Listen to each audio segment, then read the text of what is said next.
Guys, tingnan nyo yung aso ko. Lagi yung nakabantay kahit saan ako.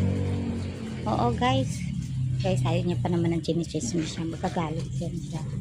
Oo. Guys. Yan oh. Mukhang mabait yan guys. Pero maldita yan. Oo. Alam nyo ba guys? Mabaho ang ano niyan guys. Mabaho. Mabaho yan guys. Hindi pa yan naliligo. Sobrang baho niyan guys. Oo. Hindi pa kasi siya pwede paliguan kasi may nilagay ako sa batok niya. Pamatay ng mga, alam mo na, mga, para hindi siya dikitan ng mga ano. Kasi guys, may mga aso dyan sa labas ng garahe namin. May mga kuto. So, naanuhan sila pa isa-isa. So, nilagyan ko kasi panay kamot. Pero guys, ang baho niya guys. Ang baho. Alam mo guys ha. Guys ha, aamuhin ko siya guys ha. Aamuhin ko siya.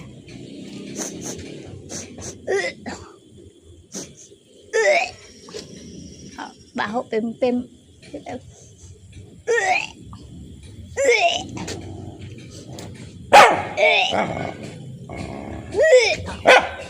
Baho ka, hindi ka pa naliligo. Hindi ka pa naliligo. Bebe, pamoy.